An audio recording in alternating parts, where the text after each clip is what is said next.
Good afternoon, everyone, and welcome to today's update on COVID-19 in New Brunswick. Bonjour tout le monde et bienvenue à cette mise à jour sur le COVID-19 au Nouveau-Brunswick. Les porte-paroles aujourd'hui sont le médecin hygiéniste en chef, le Dr. Jennifer Russell, et le Premier ministre Blaine Higgs. Speaking on behalf of the province this afternoon are the Chief's Medical Officer of Health, Dr. Jennifer Russell, and Premier Blaine Higgs. Dr. Russell.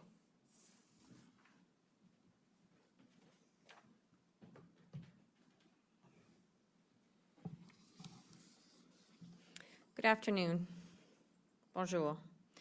Before I start, I just wanted to bring to light that today is National Caregivers Day. And here in Canada, we have about 5.4 million caregivers. That's a lot of people. And 2 out of 3 of those caregivers are actually providing care or assistance to an older adult. So I just wanted to acknowledge that the important work that caregivers do in New Brunswick and in Canada and recognize them today. Alors, un gros merci pour les gens qui prennent soin des autres et c'est une célébration nationale aujourd'hui.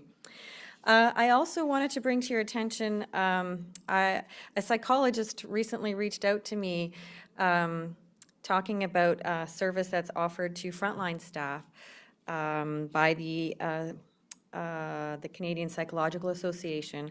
So psychologists from across Canada have come together to offer mental health assistance to frontline workers during the COVID-19 crisis. So they put out a press release recently, and we have put the links on our website so that people can access that. And I think it's really, really important at this time. Everybody needs to look after their mental health, but certainly people who are working on the front lines in terms of anxiety and stress and uncertainty right now, I think it would be very, very important to make sure that they have adequate support for mental health issues and also moving forward as things progress during the pandemic. So I think that's a really important support to provide to them right now.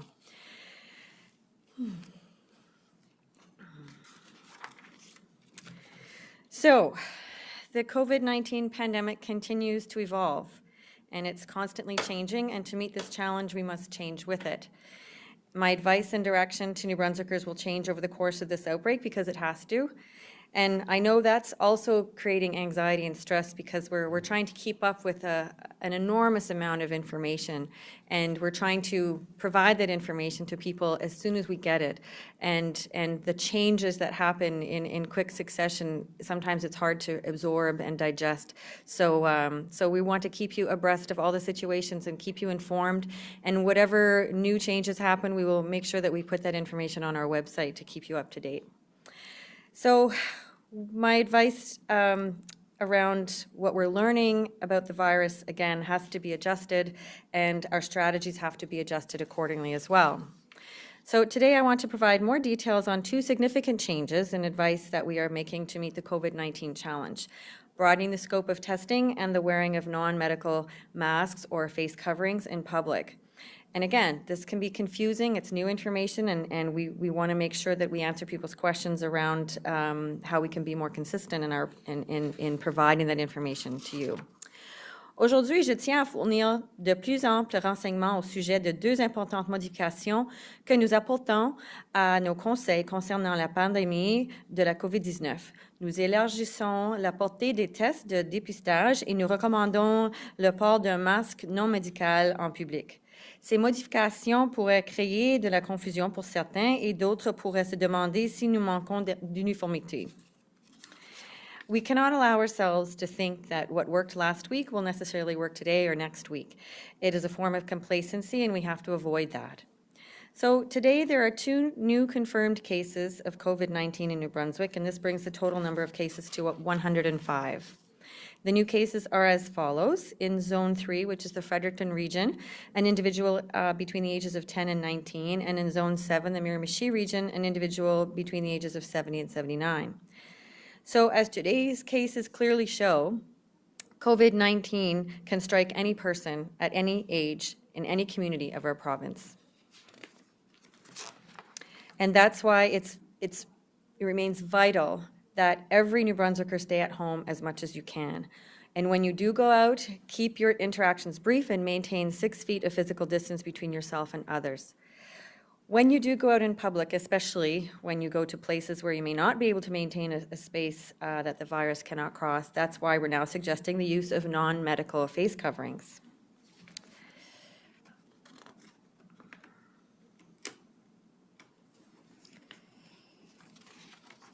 So I want to be clear about why this suggestion is being made.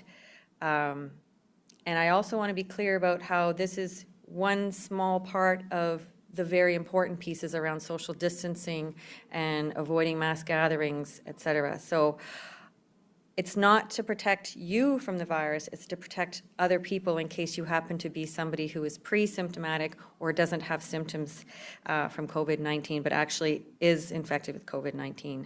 So, aujourd'hui, j'annonce qu'il y a 2 nouveaux cas confirmés de COVID-19 au Nouveau-Brunswick, portant le total à 105 cas pour la province. Les nouveaux cas sont répartis comme suit. Une personne âgée entre 10 et 19 ans dans la zone 3, la région de Fredericton, du Nouveau-Brunswick, et une personne âgée entre 70 et 79 ans dans la zone 7, la région de Miramichi. Comme le démontrent les cas que j'annonce aujourd'hui, la COVID-19 peut infecter les personnes de tout âge, n'importe où dans la province. C'est pourquoi il est toujours absolument crucial pour chaque citoyen de New Brunswick de demeurer à la maison le plus possible. Si vous devez sortir, gardez-vous vos interactions brèves et maintenez-vous à une distance d'au moins 6 pieds des autres. Si vous devez aller en public, surtout à des endroits où il pourrait ne pas être possible de vous maintenir à suffisamment de distance des autres pour empêcher la propagation du virus, nous vous recommandons maintenant de porter un dispositif non médical fait de tissu pour vous couvrir le visage. Je tiens à être très clair que sur la raison pour laquelle nous faisons cette suggestion, cette mesure ne vous protégera pas contre le virus. Elle vise à protéger les autres personnes que vous pourriez infecter. Even if you have no symptoms, you may have come into contact with the virus and you could unknowingly be spreading it to other people. In this situation, where physical distancing may be difficult, like in grocery shopping, wearing a non-medical facial covering can reduce the chance that your respiratory droplets will come into contact with others, land on food products or other surfaces. And I want to emphasize that people should not procure or use surgical masks. These are urgently needed for our healthcare workers, so we want them to feel safe in their work environment. So please don't use surgical masks that are intended for hospital workers. Any cloth covering that fits snugly over the mouth and nose is effective, and make sure that you wash it after each use and wash your hands before you touch it and after you touch it. Wearing a mask in public is not a must-do. It's an additional action to protect others. So it does not replace physical distancing. It doesn't replace regular hand washing and cleaning frequently contacted surfaces. These practices continue to be more important than wearing a mask in public. Je tiens à souligner que les gens ne doivent pas se procurer ou utiliser des masques chirurgicaux. Les travailleurs de la santé ont incessamment besoin de ces masques pour pouvoir se protéger dans leur milieu de travail. Il n'est pas absolument nécessaire de porter un masque en public. Il s'agit d'une mesure supplémentaire visant à protéger les autres. Cette mesure ne remplace pas le principe de distanciation physique, la consigne de se bien laver les mains régulièrement, ni la directive de nettoyer les surfaces touchées fréquemment. Il est plus important de continuer à respecter ces consignes que de porter un masque en public. This is about protecting others and slowing the spread of the disease.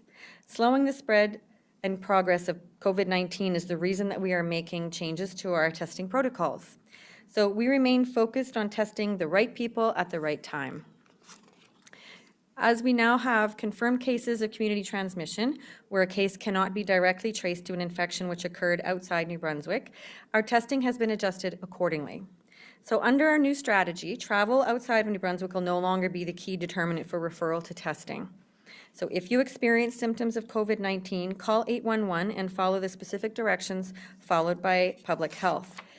And if you have a family doctor who's providing virtual care, that's another option for you to access testing.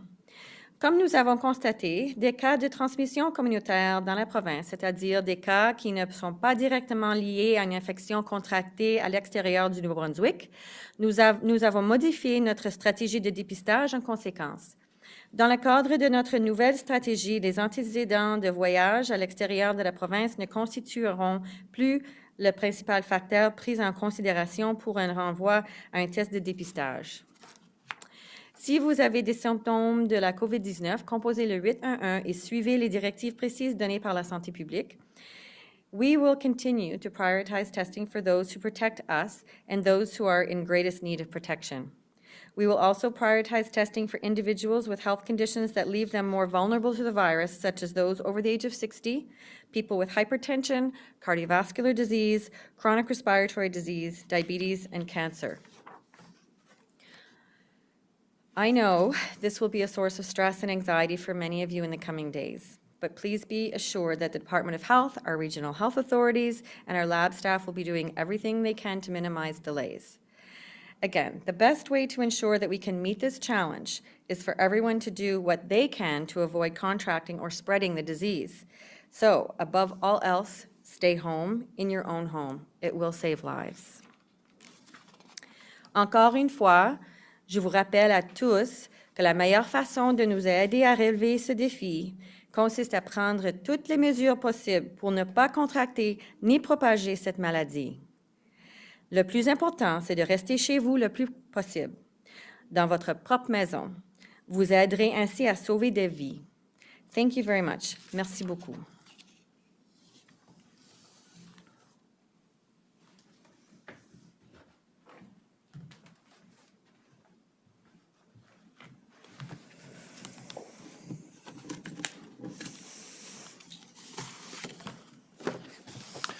Good afternoon. Bonjour.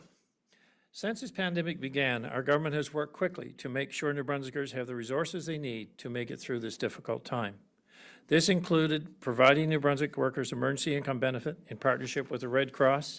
This one-time income benefit of $900 has provided much-needed relief to New Brunswick workers and self-employed people who lost their job due to the state of emergency.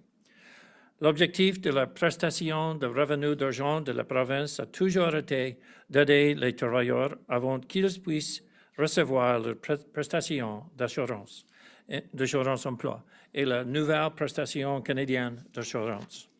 Nous sommes heureux que tout se déroule comme prévu au niveau fédéral et que les personnes touchées puissent maintenant commencer à recevoir ces prestations. Now that federal benefits are available, we will stop accepting applications for the New Brunswick Workers Emergency Income Benefit on Thursday, April 9th at 8 p.m. All those who have registered by this time will have their applications processed. Since we launched this benefit, 60,000 applicants have registered. To date, we have provided more than $20 million in benefits. The Canadian Red Cross has processed nearly all of those who have met the requirements, and many more will follow. Staff are working 7 days a week to process application and issue payments. They will continue to do so until they have finished reviewing all the applications we received before the deadline on Thursday. As we previously announced, our government is also providing assistance to small, medium, and large businesses that have been impacted by the pandemic. We acted quickly to make up to $50 million available in immediate assistance. As of today, small business owners impacted by the pandemic can apply for working capital loans of up to $100,000 through the NB Small Business Emergency Working Capital Program. The loans are being administered by the Community Business Development Corporation. We are also making working capital loans above $100,000 up to a maximum of $1 million available through Opportunities New Brunswick. Businesses can apply directly to Opportunities New Brunswick by contacting the business navigators for this support. It is clear the impact of this pandemic on our society will be long-lasting. It is not a short-term situation. It is also clear that there will be an end to this pandemic, and we will come out of it. We will have an overall recovery plan, and we will seek your thoughts to get our communities, our businesses, our employers, our entire society going again. I believe this will require unprecedented focus, a level of collaboration, and a level of cohesion that I know we're capable of achieving and that we have demonstrated thus far. I can tell you that we will be there to do our part for New Brunswick and our residents. I know many people have concerns about tests and personal protective equipment. Je sais que plusieurs personnes ont des préoccupations concernant les tests et l'équipe de protection de personnel. Je veux vous assurer que nous allons continuer de travailler avec le gouvernement fédéral et les autres provinces pour nous assurer d'avoir les produits dont nous avons besoin, ici, au Nouveau-Brunswick. Je reste en contact avec le Premier ministre du Canada et le Premier ministre des autres provinces et territoires. We need to function as a country. We need to send supplies where they are most needed. We will share what we can, and we will know it will come back to us when we have our needs. As expected, we received more than 5,000 test kits from the federal government just yesterday. We also expect to receive shipments of personal protective equipment and N95 masks in the days ahead to continue to keep our essential workers safe. As a country, we have never been more united. Masks and ventilators are being produced in factories in Ontario now. We have companies in New Brunswick producing hand sanitizers. Nova Scotia is producing surgical gowns. Now, like never before, we are acting as one. Our country has banded together to pull through this pandemic. Since emergency order was put in place, I've been very impressed by many organizations that have found innovative ways to continue their operations. Churches are one example. Au Nouveau-Brunswick, plusieurs lieux de culte ont commencé à présenter leurs cérémonies en direct sur le web. Je sais que la participation à des cérémonies religieuses peut apporter beaucoup de confort, en particulier durant cette période difficile. I don't want New Brunswickers to miss out on the sense of community that places worship can provide. But right now, we have to put safety above everything else. With Easter approaching this weekend, it is necessary for spiritual leaders to continue to explore virtual ways to celebrate their faith and not hold traditional services. Celebrating Easter is going to look different than usual for all of us this year. As Dr. Russell said yesterday, this is not a time to look for loopholes. That means no public gatherings are allowed. Holding church services or mass gatherings, even outside, will not be permitted. We will not be able to enjoy a holiday dinner with our extended family. And it was only yesterday that my mother and I were talking about this weekend, and she said, "Are you coming home for Easter dinner?" And I said, "Absolutely not." And we discussed the reasons why, and she was very understanding that this would not be an Easter that we should celebrate together. And I must say, with my mother being 99, it's tough not to be at any gathering at all. And I know many of you are experiencing that very same emotion with either loved ones in a hospital or very sick for other reasons, and you're not able to visit or comfort them at this time. But we must hold true to what we know is necessary, because if we want them to be there for future visits, we must protect their safety now. Our children cannot participate in the neighborhood Easter egg hunts like they may have in past Easters. I know this isn't easy for any of us, but I want all of you to still be here next year to celebrate Easter. Je vous demande d'acheter à l'avance les produits dont vous avez besoin, ou bien d'attendre la semaine prochaine pour acheter vos produits essentiels. Je remercie tout le travail des commerces essentiels qui continuent de fournir des services et des produits importants aux gens de Nouveau-Brunswick. Lorsque nous devons quitter la maison pour acheter des produits comme l'épicerie, rappelez-vous de choisir une seule personne de votre maison qui sera le consommateur désigné lorsque c'est possible. It's very important, and I know people want to go for a family outing, but going to the grocery store with your whole family is not a necessity that you should be doing. You should go to the grocery store, one person, to get the groceries needed. It's not the time for a gathering to travel in numbers where it's unnecessary. Stay at least 2 meters away from others. Continue to wash your hands regularly. We all have a role to play, not only to protect ourselves, but to protect others. And at this point in time, I'm really appreciative of what I've seen so far. Together, we can make this through. Together, we can minimize the impact on others and ourselves. Thank you. Merci. Thank you, Premier. Thank you, Dr. Russell. Nous allons maintenant procéder aux questions des journalistes. Vous avez le droit de poser vos questions dans les langues de votre choix. Chaque journaliste aura une question. We will now proceed to questions from the media. Each reporter will have one question. You have the right to pose your question in the language of your choice. Laura Brown, CTV News. Hi there. I'm wondering, either one of you can tell me where or what is the status of the ventilators that I believe you had ordered a couple of weeks ago. It has been mentioned that we had 161 ventilators, I believe, in the province, and you were ordering quite a few more. What's the status of that delivery?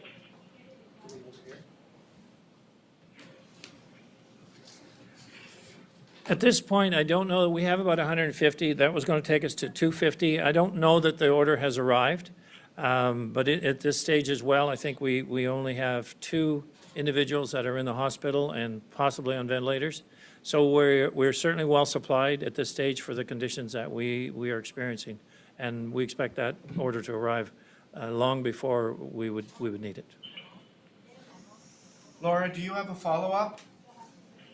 I do, just very quickly. Yesterday there was 3 people in the ICU and 7 people in hospital. What's the status of those people at this point, and is that increased or decreased at this point?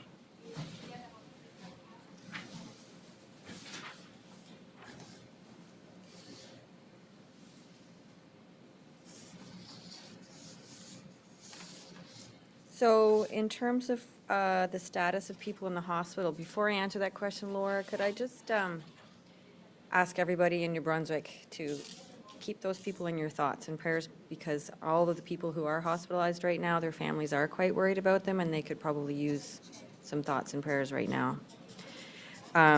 So what I know about people who are hospitalized with COVID-19, we originally had 10 that were hospitalized. 3 people have been discharged and 7 remain in hospital, and 4 are in the intensive care unit. Thank you, Laura. Elizabeth Fraser, CBC. Hi there, my question is for the Premier. You told us last night that there were 295,000 masks from the United States that were on hold because of President Donald Trump's order for 3M to prioritize orders of N95 masks for American use. But 3M since announced it struck a deal with the U.S. that will allow it to export the masks to Canada as well. What does that mean for the New Brunswick shipment? Well, it was good news to hear that, and although it hasn't been confirmed to me yet, from that I would take that we will receive them as originally planned.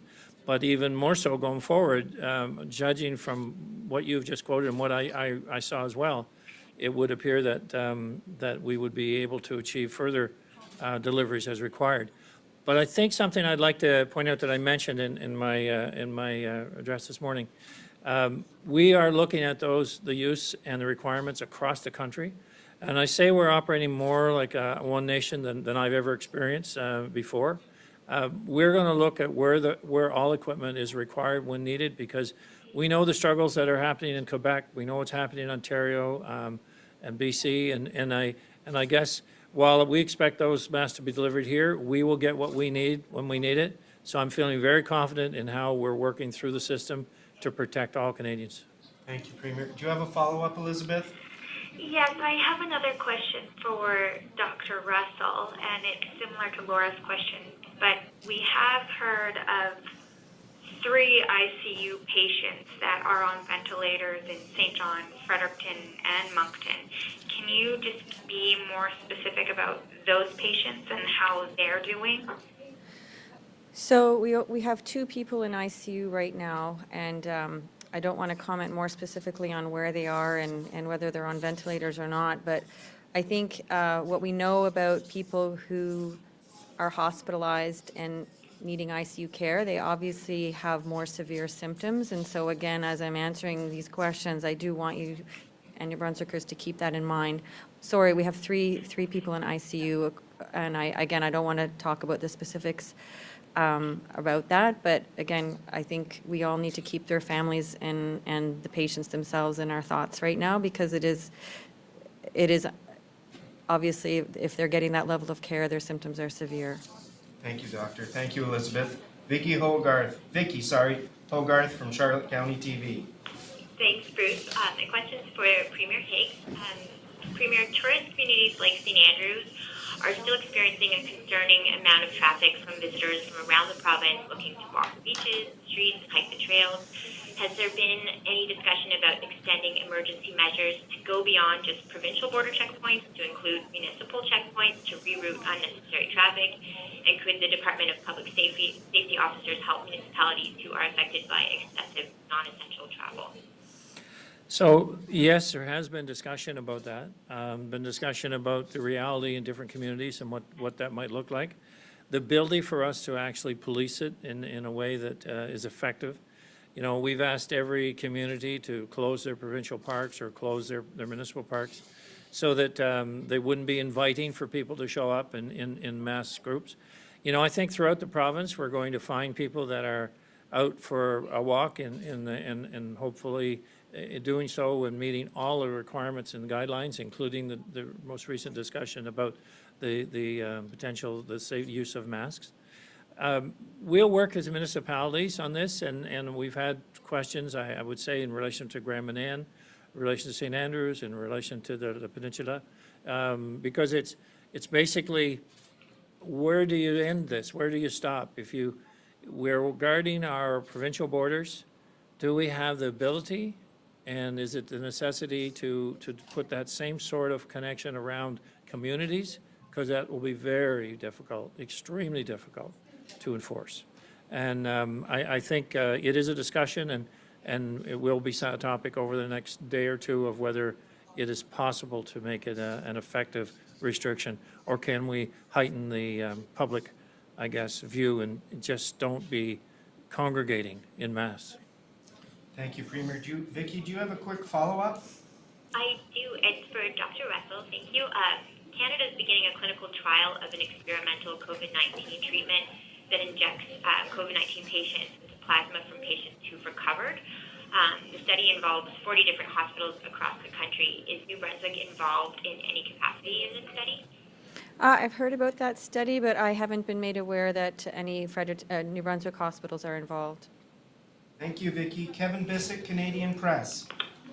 Yes, question for Dr. Russell. Dr. Russell, a little bit more on the supply of PPEs. I wonder if you could update us on what your supply is of PPEs at this point, particularly the number of masks and how long that will last us. I don't have the exact numbers, but I can get those. We do have our original stockpile. We have EMO, who is now also having a stockpile as well, and we have ways to distribute that to healthcare providers in the community. I am aware that we have a good supply, and I know that the discussions that we've had with all of our partners from the RHAs, EMP, A&B, the unions, et cetera, all of our partners are on board with understanding that, you know, we have stockpiles, we have shipments coming in, and it's not it's not an infinite number of supplies. So we will keep track over the course of the pandemic to make sure that we have enough, and we're all working hard together to make sure that that's happening. And my understanding is that the Premier will be talking about that on the next federal call. Kevin, do you have a follow-up? Yeah, just a quick question. I know I've seen reports of this elsewhere. Are you hearing any reports of people improperly disposing of masks and gloves?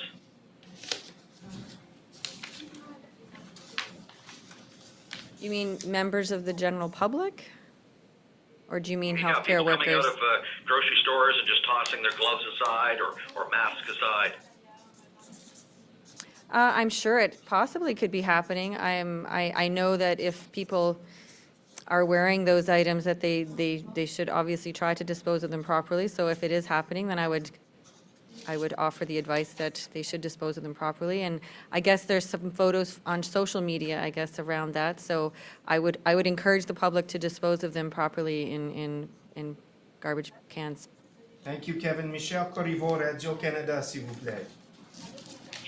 Oui, une question pour Dr. Russell. Vous dites souvent l'importance de bien communiquer et d'éviter les rumeurs. J'aimerais savoir combien il y a de cas à l'heure actuelle chez le personnel médical au Nouveau-Brunswick, sans donner nécessairement les hôpitaux précis. Là, combien il y a de cas? Il y a 15 cas. Suivi, s'il vous plaît, Michel. As-tu un suivi? Oui, j'ai une question pour M. Higgs, toujours sur l'importance de communiquer. Vous savez, M. Higgs, Premier ministre, ces conférences de presse sont écoutées par des milliers de personnes.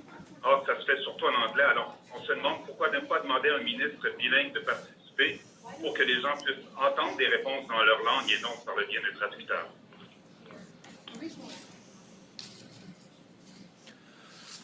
Well, I guess in my case, Michelle, it's a benefit of being in a bilingual province. You know, we're allowed to obviously ask questions in our own language, and we're allowed to respond to questions in our own language, and that's the nature of our province, which I cherish very much. I guess certainly as a unilingual New Brunswicker. So I believe, you know, in the case we have full interpretation capabilities here. I have a translation device here, so I can understand your question as you ask it in French. And I believe and I do certainly part of my presentation in French, and certainly we've been supplying information all over this province in both official languages, and I think we've been working very hard to do that, and I think most of Brunswickers appreciate that, and I'm thankful to be able to do it. Merci, Michel. Dr. Russell veut revenir au podium pour une clarification.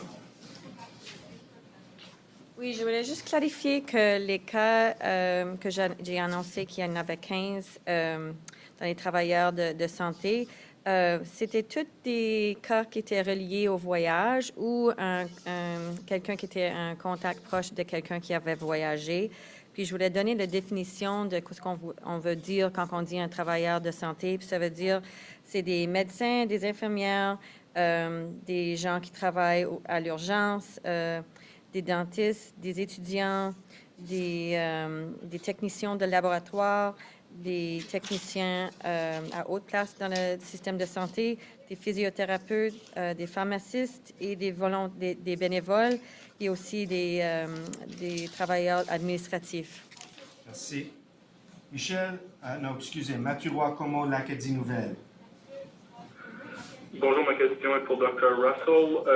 Vous avez annoncé qu'on va élargir les critères pour les tests de dépistage. Vous avez déjà dit qu'on a la capacité d'en analyser 1000 par jour. Je me demandais quel était l'objectif du nombre de tests à réaliser par jour en ce moment, maintenant que les critères seront élargis. Dans un scénario idéal, on en ferait combien par jour? Tu voulais savoir si on est préparé à augmenter à 1000 par jour? Pardon? Tu voulais savoir si on est prêt à augmenter à 1000 tests par jour? Je veux savoir si, idéalement, vous en feriez 1000 par jour. C'est quoi votre objectif de tests par jour maintenant qu'on a élargi les critères pour faire des tests? Hier, on avait fait 596 tests. Alors, on sait que les possibilités pour augmenter le système pour faire plus de tests, c'est là, la capacité est là. Pour moi, mon objectif, c'est toujours le même. Donner les tests à les gens que c'est en anglais, the appropriate. Alors, le meilleur test pour la meilleure personne à la meilleur temps. Alors, ça, c'est le plan, la stratégie nationale qui nous dirige sur les nombres de cas et les types de sorte de transmission qu'on voit au New-Brunswick. Alors, c'est toujours pour moi, le succès, c'est les gens qui devraient être testés seront testés. Merci. Monsieur Como, as-tu un suivi? Oui, s'il vous plaît, sur le même sujet. On sait maintenant que les gens peuvent transmettre le virus même s'ils n'ont pas de symptômes. Est-ce que c'est possible qu'à un moment donné, on décide de tester tout le monde, même ceux qui n'ont pas de symptômes? Je comprends qu'on n'est pas là aujourd'hui, mais est-ce qu'on pourrait en arriver là? Alors, pour maintenant, c'est pas les directives qu'on reçoit de l'Agence de santé publique du Canada, c'est pas des directions qu'on reçoit au niveau fédéral, national. Et certainement, il y a des endroits des autres provinces où ils ne testent pas des gens qui ont des symptômes qui sont moins sévères. Alors, les directives, c'est si vous avez des symptômes, restez à la maison pendant 14 jours et ils ne se font pas nécessairement, ils ne sont pas nécessairement testés, mais ils seront comptés comme un cas quand même. Alors, les directives à ce moment-ci, ça ne serait pas de tester les gens qui n'ont pas des symptômes, mais en avançant, comme le progrès, on va voir, on sait que c'est pas la possibilité est là que ça peut être transmis comme ça, mais la recherche nous dit que c'est pas la majorité des cas sont pas transmis comme ça. Merci, M. Como. Andrew Waugh, Telegraph Journal. Yeah, hi. My first question is to Dr. Russell. Dr. Russell, I'd just like to get some more information on what this broadening of testing means. Can you tell me specifically how many people are you testing every day right now? If you are planning to test more people, how many more are you going to do every day, and when will that start? So based on the announcement today, the 811 information has been changed, and so we can test up to 1,000 a day. We have been testing. The range right now in terms of the daily testing has been between 200 and 600 tests a day.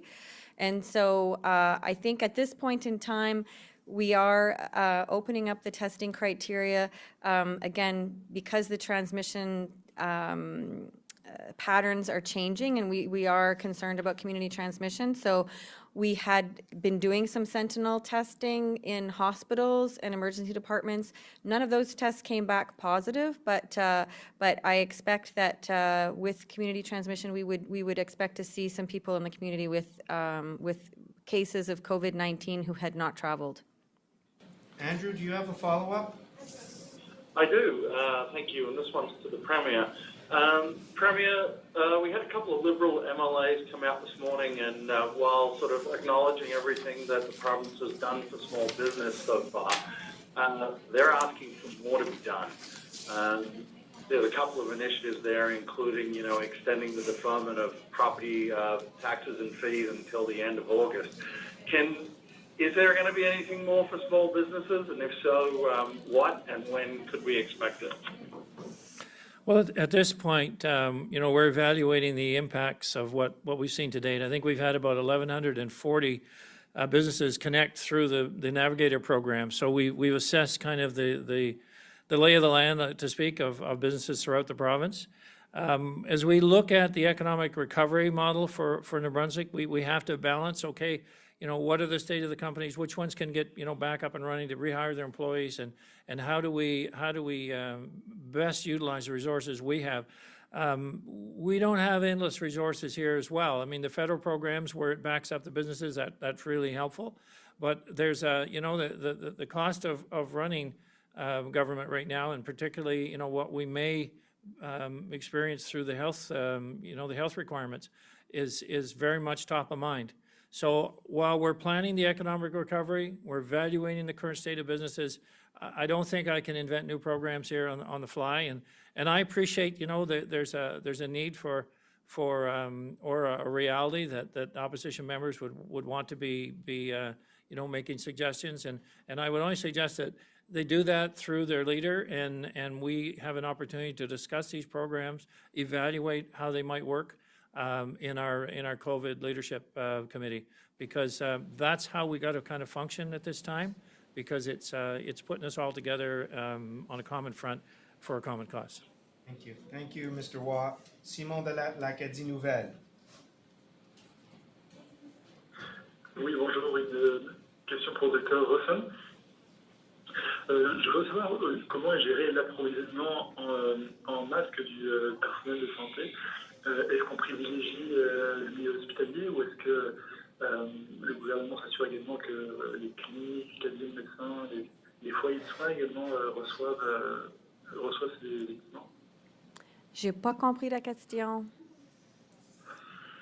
Ma question était la suivante, comment est géré l'approvisionnement des masques? Est-ce qu'on privilégie les hôpitaux ou est-ce qu'on donne aussi la priorité aux foyers de soins, aux cliniques, aux cabinets de médecins? Est-ce que tous les établissements de santé reçoivent ces équipements? Alors maintenant, la manière que la structure pour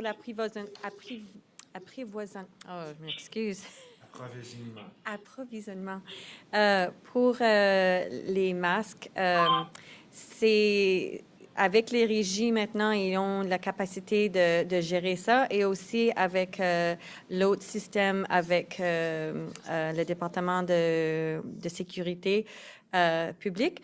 Alors, ils ont mis toutes les ressources ensemble. Alors, il y a une manière maintenant pour les distribuer pour les travailleurs de santé qui sont dans la communauté, mais les restants vont être gérés par les régies. Monsieur Delatte, as-tu un suivi? Oui, simplement savoir, est-ce qu'on se dirige vers une pénurie ou est-ce qu'on a des stocks suffisants actuellement? Si oui, on peut estimer à combien de jours on dispose de ces équipements-là? Vous voulez savoir combien de semaines ou jours qu'on aura des masques? Oui, exactement. Do we have sufficient stock? Alors, c'est quelque chose qu'on espère qu'on aura assez au niveau de les commandes que le premier ministre a discuté, qu'on a les ressources des commandes fédérales qu'on a et nos propres montants qu'on a ici aux provinces. Et c'est pour ça qu'on a des directives pour les situations qu'on a besoin de les utiliser absolument. Et les autres cas où c'est la responsabilité du travailleur de santé qui décide le risque. Alors, toutes ces directives-là sont vraiment pour faire certaines que tout le monde connaît les situations où c'est déterminé qu'ils devraient les avoir pour utiliser et qu'ils ont accès. Merci, Simon. Silas Brown, Global. Hi, Dr. Russell. You mentioned that obviously the testing criteria is being changed to include basically anybody with symptoms at this point to combat or identify community spread. But I'm curious why make that change now? Obviously, we've had community spread in the province for about a week now. So why at this point make that move? Well, in terms of prioritization, we expanded the testing in kind of a stepwise direction according to the national strategy and according to case definitions. So that's how it's rolling out in terms of our approach. So again, we've spoken about how the risk used to be for people who had traveled and from certain locations outside of Canada, then certain locations outside of New Brunswick. And so now we know that it's going to be transmitted within the province even if you haven't traveled. And we expanded the testing to make sure that we captured the most vulnerable people in the system. So closed institutional settings, hospitals, nursing homes, etc. So we really wanted to protect those vulnerable populations first. And again, the approach in some provinces, they kind of skipped that level of testing with respect to the general public and anybody who's mildly symptomatic. In some provinces, those people actually are no longer tested and they're just instructed to stay home for 14 days after the onset of symptoms. And they would be followed the same way as a case that was confirmed with a lab test, and public health would follow them up and do the contact tracing exactly the same way. So again, we have been following the national testing strategy as outlined by the Public Health Agency of Canada, and then also taking into account where we are with respect to the transmission type and the number of cases we have, the case definition, and our resources. Silas, do you have a quick follow-up? Yeah, when we look at some of those vulnerable populations, particularly people living in and working in long-term care homes, are really near the top of the list of those who are quite vulnerable to this. I guess what are the specific measures being done to ensure that people are being protected? Are residents being separated? What sort of measures are happening to protect people as best as possible? So my understanding at the moment is the staff who work in those areas are being screened and their temperature is taken before they go into work. And my understanding is that if there is any kind of a case that is identified, that they do have a means to isolate them. Thank you, Silas. Alan Cochrane, Times and Transcript. Yes, thank you. It's a question for Dr. Russell. We're seeing the drive-through assessment centers now, and you're telling people to call 811 first. It's a pretty basic question, but we are getting into allergy season now, and how do people really tell the difference between COVID-19 and the regular flu, a cold, or maybe some other allergies? Some of the symptoms are shared. That's a great question. So it is challenging, but in terms of the most predominant symptoms, so there is some overlap with symptoms of the flu and any upper respiratory tract infection and COVID-19. So we really look for the fever, which you would not have with allergies, obviously, and the cough.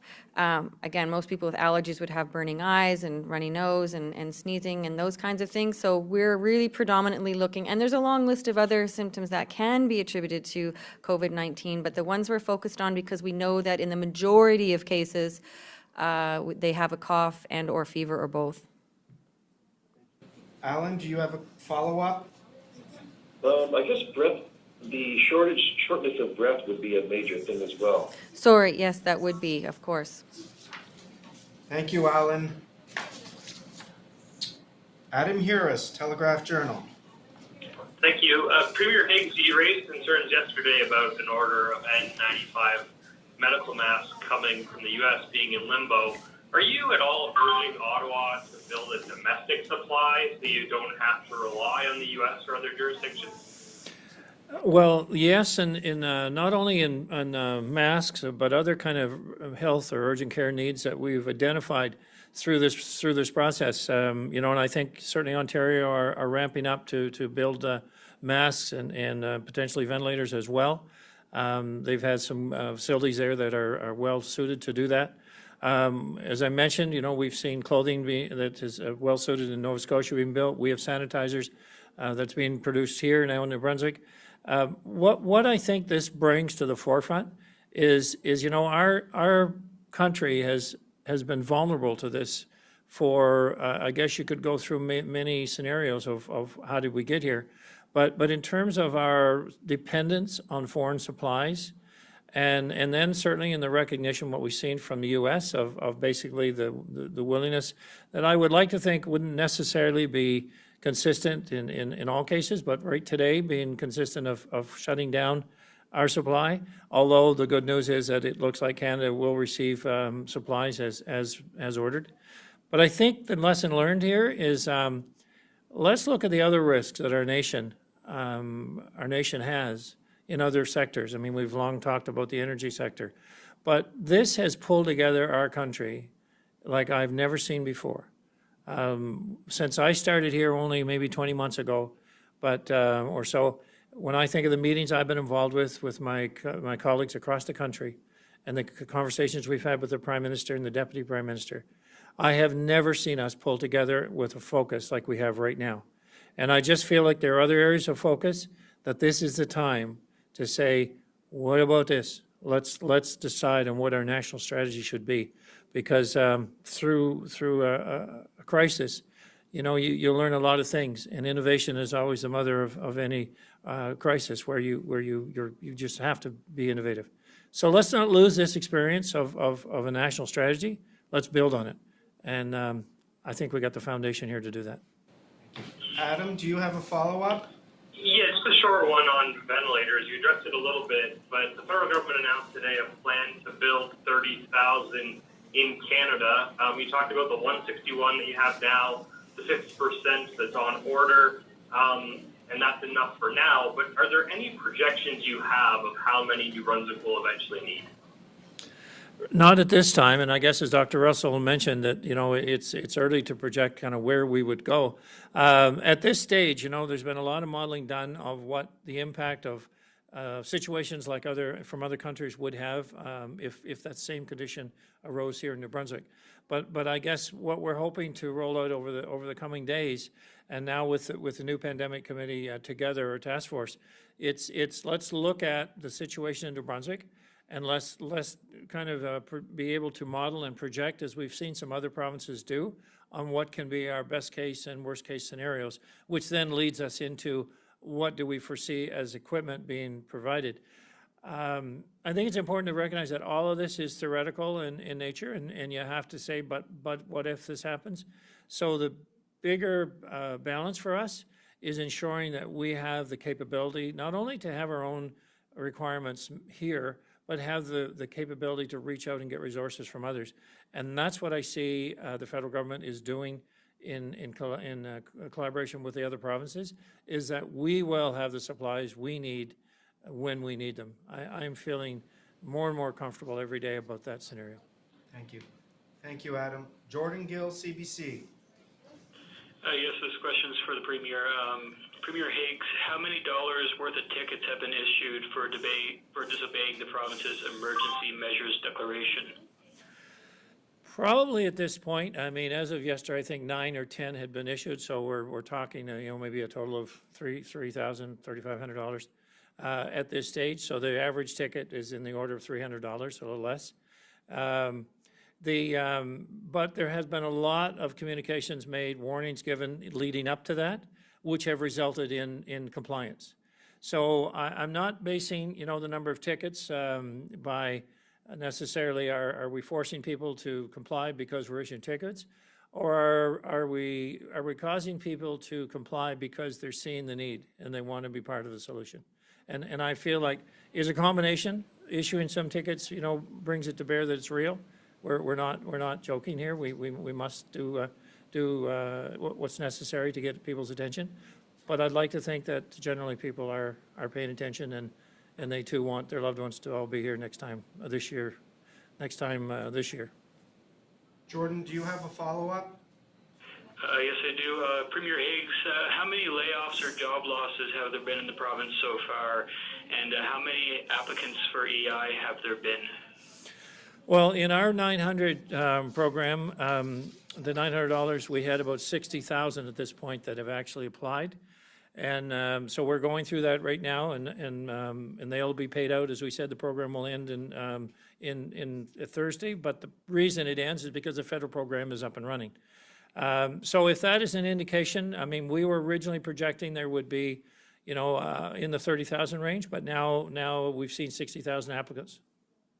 Thank you.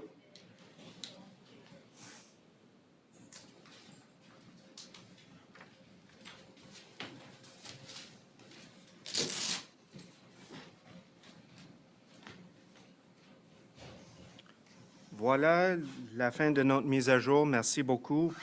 That concludes our update. Thank you very much.